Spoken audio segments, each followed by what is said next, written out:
And hello again. This is officially the first episode of the Horizon Roundtable. This is for Horizon League fans near and far. I'm Bob McDonald. I am the Cleveland State columnist at More Than a Fan Cleveland. You can catch me every week at cleveland.morethanfan.net and on Twitter at Bob McDonald. And as always, I have with me Jimmy Lemke from Panther U. Take it away, Jimmy. Hello, everybody. How's everything going this weekend? And, of course, you can catch Jimmy on PantherU.com. That is the website. It's been there since we're going to be, wow. It will be 7 years in May since Panther U was started. So how many years go by? Yeah, it's pretty nuts how much just Horizon League action I've absorbed in my time as at this program. So I'm excited because we did do the episode. What was it, 2 weeks ago? Actually, it was before the it was 2 weeks ago. It seems like it might have been 3 weeks ago. It was pretty fresh though. It was before the conference season started. It was a couple weeks ago, and it was really episode 0. So this really is the first episode. That's right. So I'm pretty excited. I know you're pretty excited. So we should get this kicked off. I am super pumped, and the reason I'm super pumped is the second segment, second part of this podcast. We're gonna have our first guest. The Metro Series, the first game of that between Oakland and Detroit is coming up next week, and we got to get some Detroit and Oakland people on. So we got 3 of them. From Detroit, we got Carrick Jones. He does radio for the student radio station, and he writes for the Varsity. We also have Brian Everson from Press Row Sports, covers Oakland very, very well. And we also have Matthew Dudek, who runs Grizz Talk, the Oakland fan message board. So I'm looking forward to having that. Definitely a heated rivalry, and that is going to be absolutely exciting. I'm very excited. There may be a little talk with Brian Everson about doing we had tried to do a website called thehorizon.com, which has given the name to this. In fact, the logo that we use for this podcast is originally from that website. And Brian and I had started a website because we wanted to cover all of the teams, and the problem was that we found was that we didn't have enough content from different people, and it was hard to keep everything moving in the right direction. I'm not a great manager of a lot of people like that, so it didn't do so well. But Brian and I may be talking about doing something similar in the future. In fact, we just started talking about it today, so we may talk about a little bit about a project like that, but definitely the Oakland-Detroit rivalry. Oh, yes. Big news of the week. Absolutely.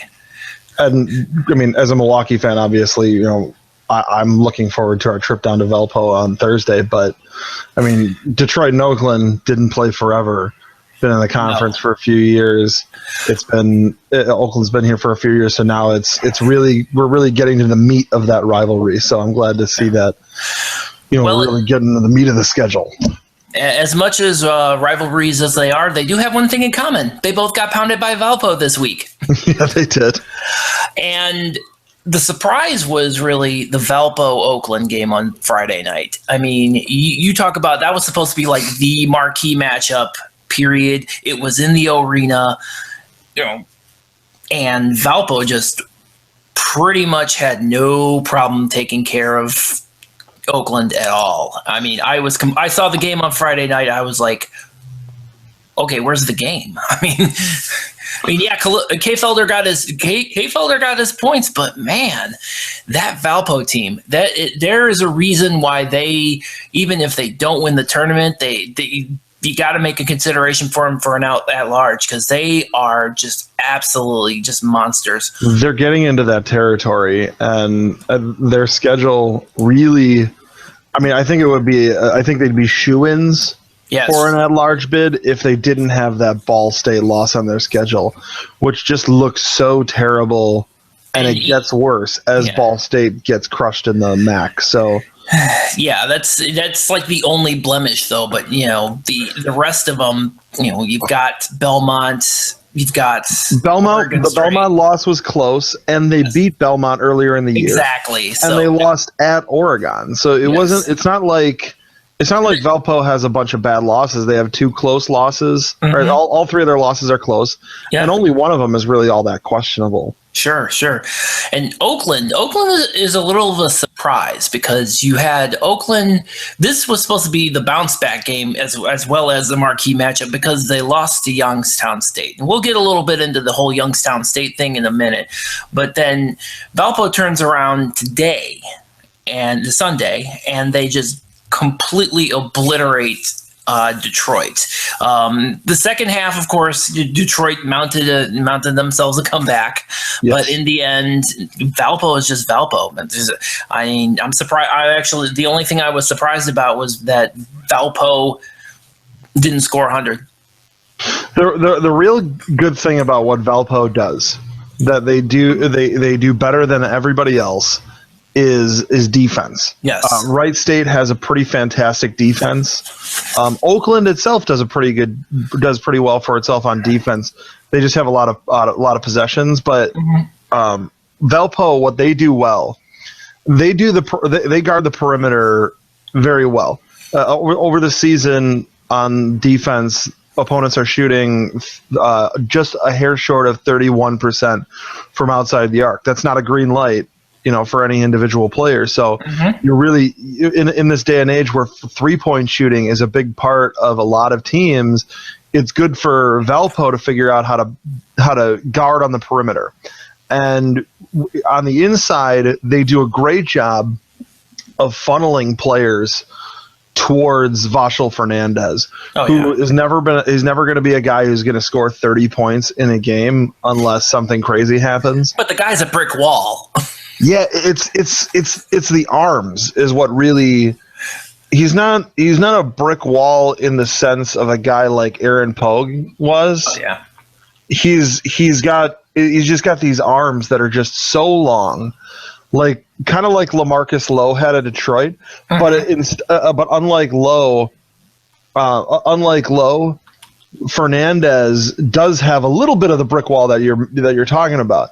He's big enough and beefy enough that he's not going to get pushed around in the post defensively, but he's long enough to get those blocks and alter those shots.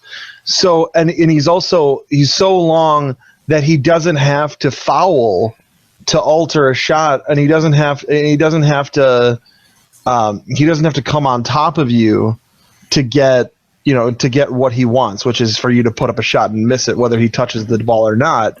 And that was a common thread I saw in today's game as well as Friday's game. Yeah. And the funny part about that is Fernandez did not score any points today. Which is fine. His job isn't to score points. He's the one guy on the court for Valpo whose job isn't to score points. Nope, that is going to be everybody else's job. Today especially, it was Alec Peters. 39 points. I mean, on 60% shooting, I might add. 12 of 20. He came out on fire. I think he had 10 of Valpo's first 12 points. Yeah. I think he had 14 of their first 20 or something like that. And Peters is just... At a certain stretch, he had outscored the entire Detroit team. He's so good at scoring from so many spots on the floor. He's a lot like what Gordon Hayward was for Butler, in that he can score in a variety of ways. He's a fantastic shooter. He's good enough handling the ball that you don't worry when he puts the ball on the floor. And he's just so good at spacing. He knows just where to be on the floor in the half court offense. He's a junior, in every right? situation. What was that? He's a junior, right? Yeah, I mean so we got to put up with him for another year. Yeah, he's not a risk. They'll lose Fernandez, so Valpo's defense is going to change considerably next year. Sure. It doesn't mean that they're going to be worse off defensively when Fernandez is gone, but they're definitely going to have to change how they play, because right now a lot of their defense is funneling people towards Fernandez, who just has incredible length. Peters, they may be even better next year. Yes, they are very stacked as a team right now. I think it's. I mean, already this year they've pretty much proven it's Valpo and everybody else. And you mentioned Fernandez. They weren't even actually really sure that he was going to be in for that 5th year. Yeah, I mean, I think he was actually part of their celebration for senior day. Yeah, he was. Didn't he propose to his girlfriend or something? Yeah, he did. It was kind of. He thought he was leaving, so he's like, "Yeah, Can you marry me?" It's a pretty good thing. The funny thing is, my wife likes giving me crap that when I asked her to marry me, I did it in a stupid way in a public park in St. Louis because we were visiting my sister. And Fernandez did exactly what she says I should have done. Oh. She's like, you should have done it at half court of a basketball game. We could have made that happen. And I'm thinking, like, you could have. Really. She told me beforehand that she's saying behind me, no, I didn't. I distinctly remember beforehand. She told me she didn't like that idea, but maybe she was just playing coy. I don't know. But Fernandez did it. It was really nice. I thought it was. I thought it's cool and it's nice. Fernandez has a little bit more juice in you to be able to make that happen. So. Oh, they make it happen for me, or else I'd really raise some hell with that athletic department. Hey, I got them to put the name of the school on the building, so. Oh, there you go. Problem solved. I got a little bit of pull around there. Yeah. You know, I think what's really cool about Fernandez doing that. Is Valpo is very much, you know, that program has a lot of a family atmosphere to it. It does, and it's definitely that small town feel, and that's what got a guy like Peters to even commit to that program because I mean they touched on it today a little bit, but Alec Peters had some pretty hefty offers in recruiting, and he picked Valpo, and it was pretty incredible that he was going to go to a school in the Horizon League when he had offers for, I'm trying to remember some of these schools. He had, I want to say Boston College, St. Louis. I know we had an offer for him, although I don't think we really recruited him heavily.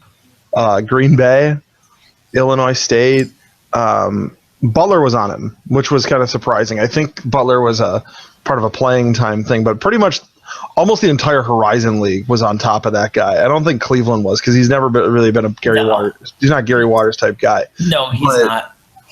It just goes to show what kind of culture they've established at Valpo. Oh yeah, and it really is a family atmosphere. It really is a small town culture. They really kind of adopted the high school basketball atmosphere that everybody knows from the movie Hoosiers, and they've really thrown it into, you know, the college ranks. I think they've done a fantastic job with it, and that's how you can get a player like Alec Peters. Oh, absolutely. I mean, that you hit it right on the head. I mean, that's, you know, Valpo definitely has that, you know, close knit thing going on, and it comes from the continuity, really, because you had Homer Drew there forever, then you had Scott Drew before he went into completely transformed Baylor, because that program was completely dead before he got there. It wasn't just the program that was dead. Oh man. And just, I probably shouldn't have said that. I'm sorry.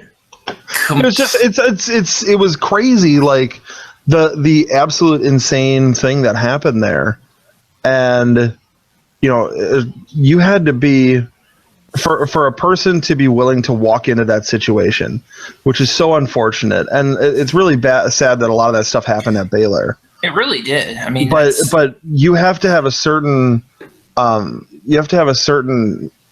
moral makeup. You have to have a certain willpower to be able to say, yes, I will walk into this situation and help. And he's been there ever since. And he's turned everything into a around. Powerhouse, really. I mean, Baylor's a fantastic program. Consistent top 25 team. Maybe we'll edit out the death crack, but besides that, I mean, it's Scott. He's done a fantastic. It was a euphemism. It wasn't a crack. Yeah, it wasn't. I forgot. Yeah, it's. But I was really impressed with Homer Drew. The guy built his family into that program. He did. And Bryce has had offers. Yes. We know Mississippi State wasn't just sniffing, but I think they had an offer on the table. Can't wait for them to offer again, because you know it's coming. Yeah. And there's a few there. I mean, there are several teams that have offered our coach Jeter, but I know that I'm sure Bryce, in half the time that Jeter has been here, has gotten as many or more offers to come coach different schools, and he's stuck with it. And I think that as long as they can keep Bryce Drew, they're going to be set with how they keep that program running. If he moves on, you hope to hold on to somebody that can keep that going, but you just don't know. You can never know. Is there another Drew around? I probably should have. I think anytime I go to Valpo, I should always ask: is there? They have a sister. I know that. I'm pretty sure they have a sister. Oh, okay. Well, maybe she can coach. Yeah, maybe she can coach. But yeah, I don't think Bryce is going. There's one thing I wanted to touch on before we moved on from Valpo, which was there's something else that they've done that I don't think a lot of people have really paid attention to over the years, and that's that they recruit Europe very well. They recruit abroad in an incredible fashion. On this year's team alone, Fernandez is a foreign player, Skara is a foreign player. You have, let's see, Tavon Walker is a foreign player. Mm-hmm. Yeah, Tavon's from Canada. And yes. Shane Hammock is a former player, although he's a foreign player, but he started at LSU. It's just that we have a fan here named Paul Spacuzza. He's a longtime member of the Freak message board, and he's kind of an elder as far as the fan base is concerned, because the guy knows box scores from the 90s in basketball games, and he'll talk about Valpo recruiting, and he'll say, it's almost like Homer will go to these players. I remember we had a discussion about Samuel Hanpa a few years ago. Wow, yeah. And he says I'm sure Samuel Hanpa comes to Valpo, and Homer Drew says, well, you can go to Connecticut, or you can go to Louisville, or you can come to Valparaiso. There's really nothing different about the schools. And maybe the foreign kids just don't know. Maybe they don't know. Maybe they. But how does that even work? Because doesn't Homer Drew know that there's this thing called the internet? Yeah, clearly it doesn't matter, because even with that. I don't know. I mean, they do say that Harvard is the Valparaiso of the Northeast. So then there you go. Maybe I don't know. They sell what they have very well to recruits. There are recruits that they can get at that university that a lot of us don't have. And I know that. I mean, they're a private school. They're a Lutheran school. So maybe there's some. I don't know if there's some missionary side to that. Maybe there Possibly. is, and they're exploiting it. And not to say that's a bad thing. It's a great thing for the, but when you have missionaries carrying your university garb all across the world, people are going to know your name. Of course. And they've done a great job at that. And on top of the family small town atmosphere, Valpo's got a really good thing going. They really do. If the town was just bigger, I would see a much higher upside with them. But unfortunately, the area is just so small. So there's ceiling. Oh, you have no idea. It's grown exponentially over the years. I know that. I know there's something like 100,000 people within like 50 miles. Yeah, and of course you got Chicago an hour away. Yeah. I know that when they host the Horizon League tournament, they've got a 5,000 seat arena, which may or may not actually be 5,000 seats, and they don't sell it out. So the question is this really is this really something is this really is there a ceiling beyond what they have now? I think that's the $50,000 question. That's the growth of the program is concerned, is how I would say. Sure. But I'm like every other pure basketball fan. I am very happy to be able to watch such a great group of players and such a great team. Really, it's a fantastic team. It really is. And man, they've done such a good job. And I hope that the Horizon League can hold on to them for as long as we're here. That is something I was thinking about, because a few weeks ago you probably saw it as well, that Wichita State is reevaluating their place in the Valley, and there may be some potential that they may leave. And if that happens, who's next? The logic kind of precipitates that they're probably going to pick from the Horizon League for somebody else. Well, I think if we humor this idea that Wichita State leaves, I think Valpo would be an obvious choice. You solidify the Chicago recruiting market while kicking the Horizon League almost out completely. So we all would be able to recruit, except for us and UIC, because we're both within driving distance. You'd be able to kick out the rest of the conference pretty much out of Chicago completely for recruiting. Yeah. But because I don't think Belmont turned the Missouri Valley down. Did they now? They did. The president, and I think he actually went on the record stating that both the Horizon League and the Missouri Valley, he didn't feel added enough exposure nationally for Belmont for it to be worth it to Belmont to leave their new Ohio Valley Conference to go to that, to move up to one of those. Now, this is definitely an academic guy who may not quite understand just how big the Missouri Valley is, but then again, who knows? Yeah, you kind of don't want to turn them down, but who knows?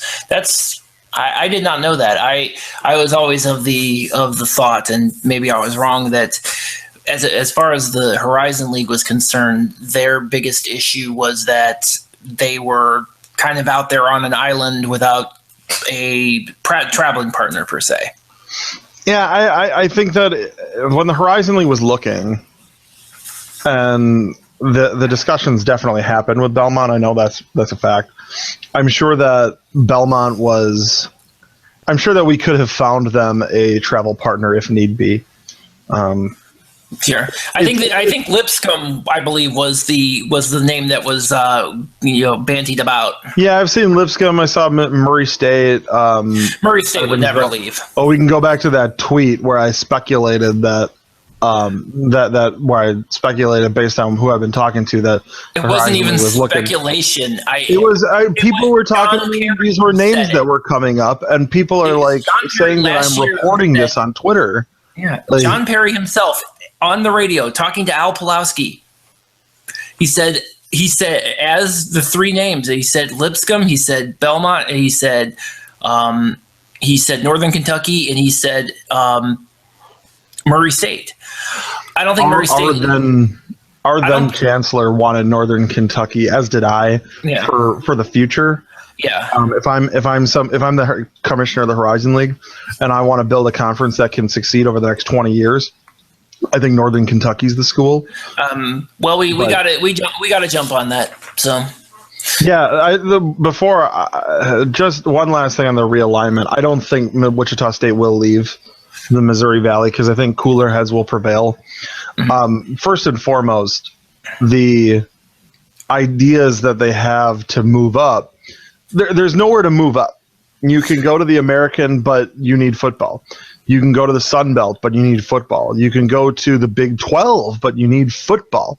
So this idea that Wichita State is going to move up is entirely based on this sport, and they have been talking about adding football, which is a terrible idea because they had as everybody knows, and they got rid of it in '86, I think. Yeah, and Kansas is not a recruiting stronghold by any stretch of the Kansas imagination. is the birthplace of basketball, not football. Yeah, Kansas is a basketball place, which even despite its size, is good enough to have 3 major programs and a good mid-major if UMKC ever figures it out. But overall, it's just the people talking about adding football at Wichita State are just not thinking with their heads.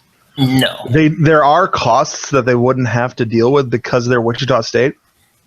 They are a space grant institution. A lot of people have heard of land grant institutions where a university can basically have eminent domain over the surrounding area. So like here in Wisconsin, it's University of Madison. In Ohio, it's Ohio State. Of course. You have your designated land grant school, and they can basically buy whatever they want. They just they can use eminent domain, or who they're buying from can take the offer before they use it. Whereas there's something called Space Grant, which is what Wichita State has, which means that Wichita State is an air hub for research institutions. So part of that is that Wichita State has a fleet, has an airfield, as well as several planes.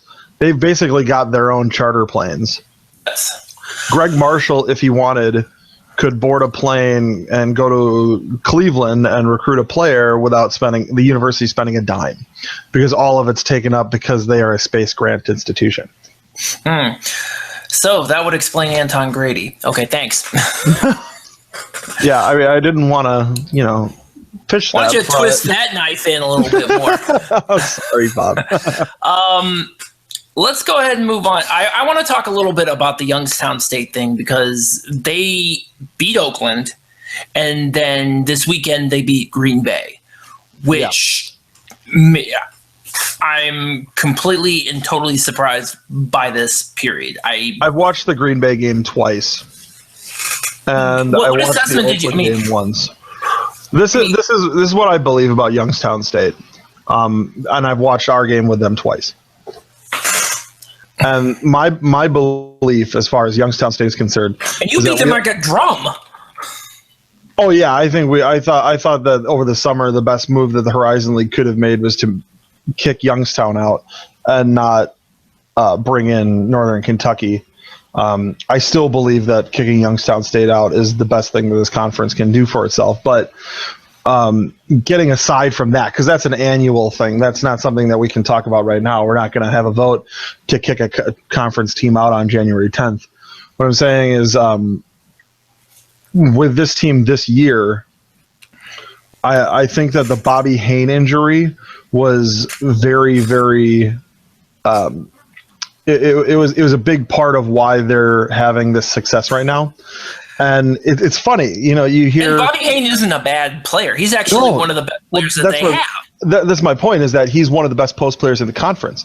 So when Jerry Slocum is sitting down in the spring and saying, these are the players that I'm going to have, how am I going to build my style play around these players? He's obviously going to be using Bobby Hain. Bobby Hain being, a 12.6 rebound a game guy or something like that. He is a fantastic player. You lose him in the Notre Dame game. To the foot injury from the Notre Dame game. He's out 4 to 8 weeks is what we're hearing, also indefinitely, so we don't know exactly when it'll be. But he's definitely out for now, which has caused Jerry Slocum to have to change the style of Youngstown's game.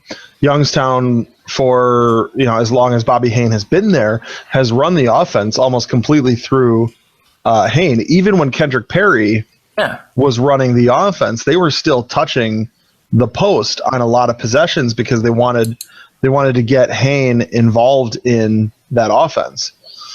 Now that he's not there, Jerry Slocum's had to work on fitting a style of play to what he has on the floor. And he's adapted. The style of play they have adapted is more free running than it had been. Because Hain's not a plotter. I wouldn't call him a plotter, but he's not a rim runner. He's not a guy who you're gonna catch a fast break and he's gonna run down and get an alley-oop in transition. That's not Hain's style of play. The other guys on the team, though, do fit that transition offense, do fit more of a smaller, quicker game. So Youngstown's playing a different game that suits its roster, its current roster, better than maybe even the former one did, and that has caused these Horizon League teams in the first 4 games that they've had. It's caused these Horizon League teams to look at them and say, "Who are you?" You know, we don't know what this team is. You know, their loss at Detroit was by 9. It was not a bad loss. Detroit, in fact, I think wasn't Detroit's first home loss might have been today. It was. Yeah, and yeah, this was their first home loss was today. So it was against Valpo, so right. So Youngstown State, they were rolling too.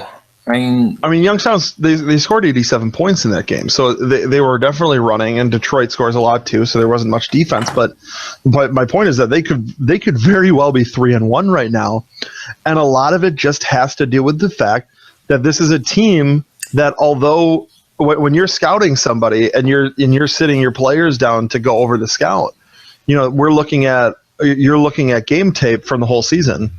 Mm-hmm. And Youngstown State's game tape features a guy who gets a lot of the offense running through him, and he doesn't exist anymore. He's not there.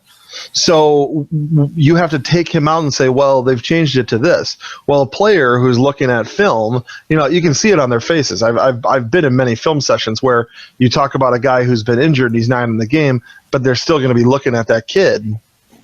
And it's hard to really understand because you can't see how they've done. I know that our team, when we were getting ready, when they were doing the scout for Youngstown, they threw out basically the entire video, and the video coordinator spent, I think he spent like 2 days just picking apart the Detroit and Oakland games just to get it ready for the assistant coach to do the scout. That's a hard job to do in such a quick turnaround. And that's not to say that Green Bay didn't do that and that's why they lost. That's to say that we didn't have much tape. And we shot very well in the first half. So we easily weathered their run in the second half.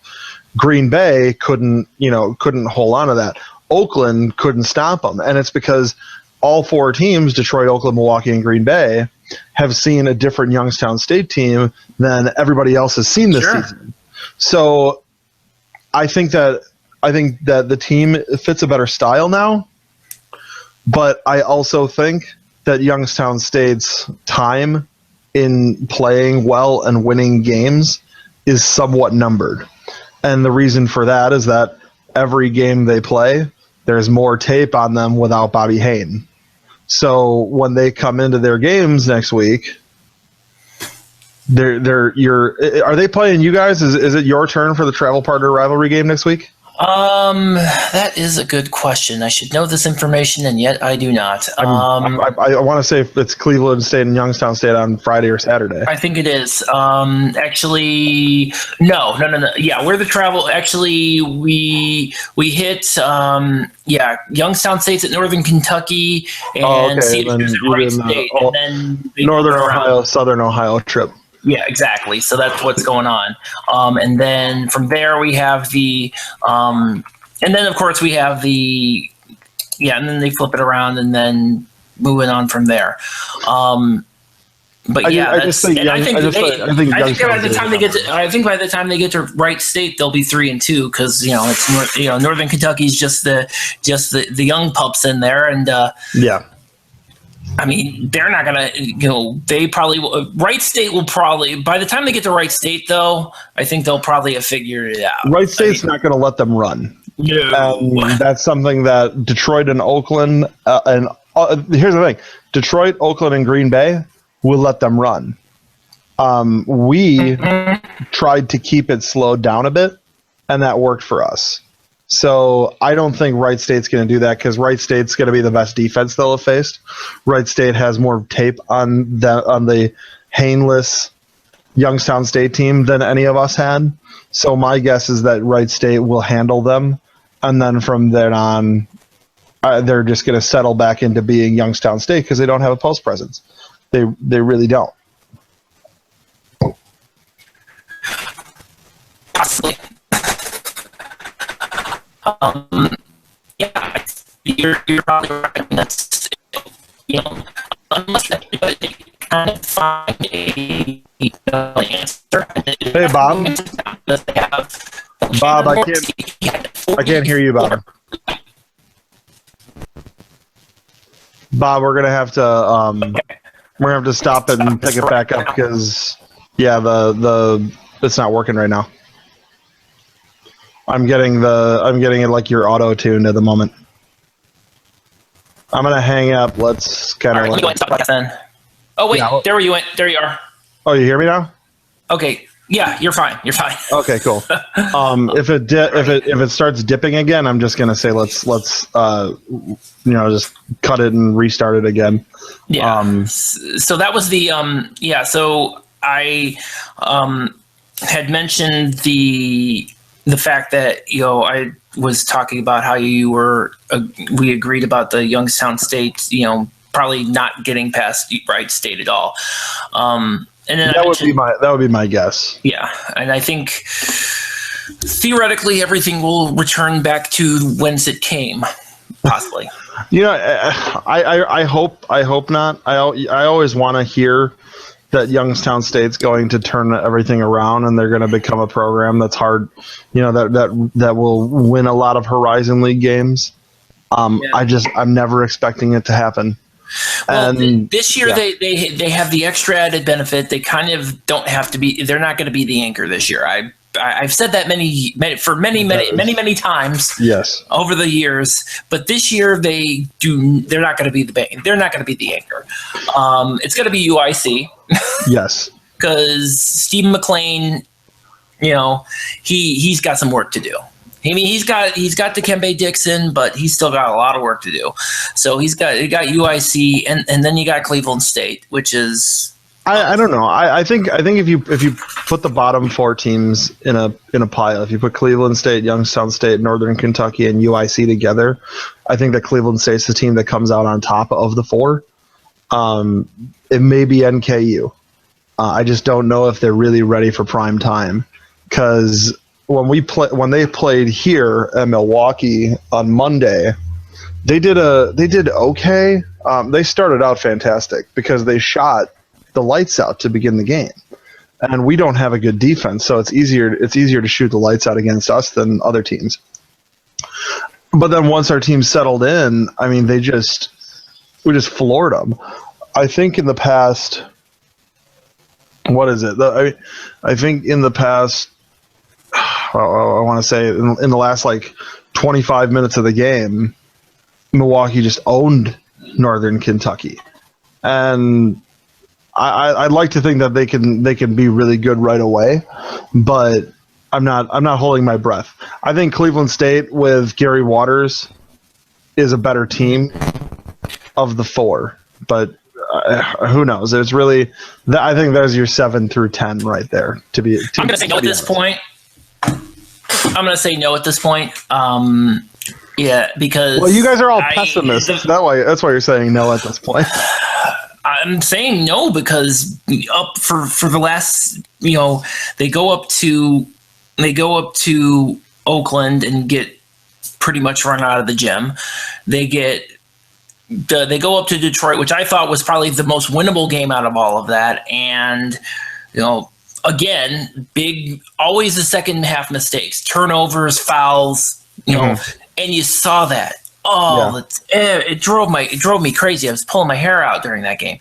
I mean, it depressed me to the point my column this week was actually about former Viking Stipe Miocic, who just has got a shot at the UFC heavyweight title. That's how depressing that was. So, and then this week, they go up 15-2 on Green Bay, and then that was it. Not only that, Gary Waters kicked a kid off his team. Miles Hamilton is no longer on the team anymore. Yeah, what happened with that? We saw that on Thursday night. He got into it with Gary Waters, and Gary Waters told him to not only get off the floor, get out of the arena. The next day they announced he was gone. He was dismissed. He is no longer. And to make matters worse, one of our super walk-ons, Daniel Levitt, looks like he's got an ACL MCL tear.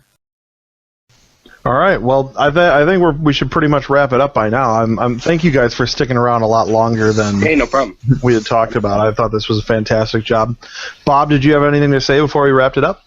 Nothing. Other than the spiel. I mean, you can catch all of us on forlights.fm, and you can follow us on. You can catch the podcast on iTunes and TuneIn. So yeah, iTunes, TuneIn. I think we're on SoundCloud too, aren't we? Yes, we are. We're on SoundCloud, and for you degenerates like me who have a BlackBerry still, it's also on Nobex Radio. So there's BlackBerry still exists. I own one. Thank you. I might get a BlackBerry, or I might get a Razr. I don't know. Do you still make the Motorola Razr? Yes. Yeah. No. Of course not. They moved it over to Droid. No. BlackBerry actually makes an Android-based phone now, but it costs $750. So $750. Well, yes. Open source programming system. Great. All right, guys. Well, thank you very much for coming on the Horizon Roundtable. This was actually a roundtable today. Bob McDonald from Cleveland State. Myself, Jimmy Lemke from Panther U. Have a good one. We'll see you guys next week. We'll see you next week.